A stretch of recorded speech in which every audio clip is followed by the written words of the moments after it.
as we all appreciate how well the project partners really worked together from the very beginning to this end of project conference, is really remarkable. What is not that remarkable are the results. I mean, this is not meant in a way that the results are not good or not valid, but it's meant in a way that they didn't come as big surprises. They rather, to me, seem like assessment from many things we already supposed, and it's good to have valid data on many assumptions we had so far. But these assumptions didn't turn out as false. It's only good to have the hard evidence for that.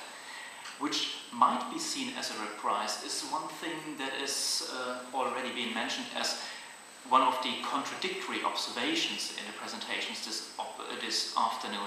And there is a contradiction in what authors really did in the case of the peer depot and the 170 authors who really self-archived after following the invitation by the publishers, and the authors who gave their statements to the behavioral research team, where more than 40% of the authors voluntarily self-deposited.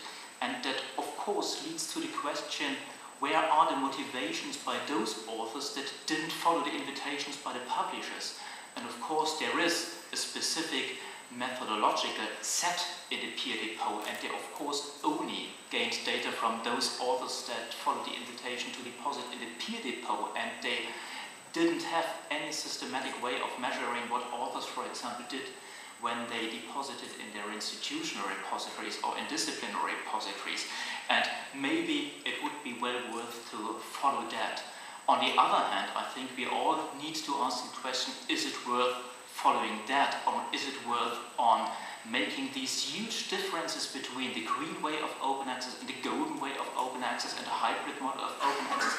Because even the presentations today showed that the differences between the various models of open access seem to blur somehow. I think we are in a situation, and in future might even more go into a situation where there is not a single silo where green is completely different to the golden open access.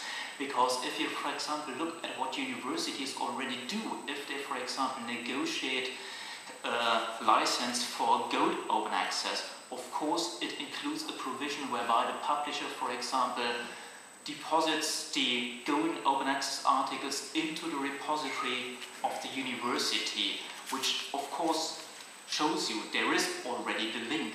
And I'm glad to win that he introduced the notion of transition, and by thus asked the questions, what can and what need we do in order to make the transition from a former subscription-based model of information provision to a rather open access oriented model of open access provision. And I think if you want to ask the question, where is need for further research, I think there is need for further research to ask, what do the research institutions need to do, what do the publishing houses need to do, what do they need to do separately, what do they need to do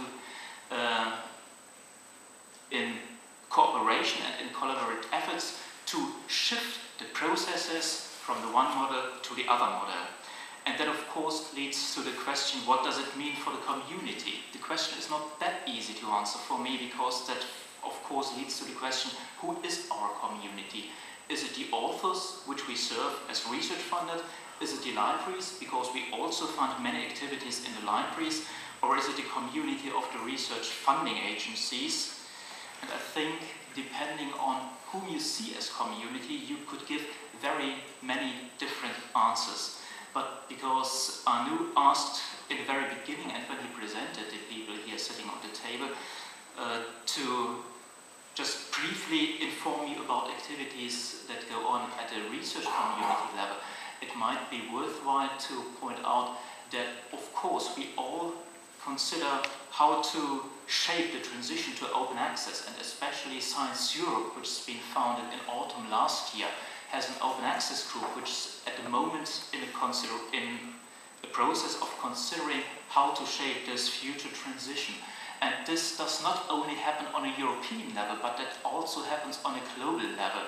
I think many of you have been aware of the Global Research Conference, which took place about a fortnight ago in Washington, and when they agreed to have a meeting next year, they also agreed on a topic for next year's meeting, and from two topics, open access is seen as a topic which also demonstrates the urgency of reflecting how authors can be supported in making open access come true. Maybe a last remark on the future of open access, because that's been the fourth question which had been posed to us. How do you see the future of open access? And as I already pointed out earlier, I think the future of open access will lie in a mix of different flavors of open access. And this mix will also be defined by the various needs of various communities, because, and that's also in the peer results, there are communities who have a favor towards green open access, and the physicists or the economists with their tradition of working papers will of course follow the tradition they established many years ago, where for example, people in the life sciences and in the medical sciences are much closer to the golden open access, and this will keep so for the next time.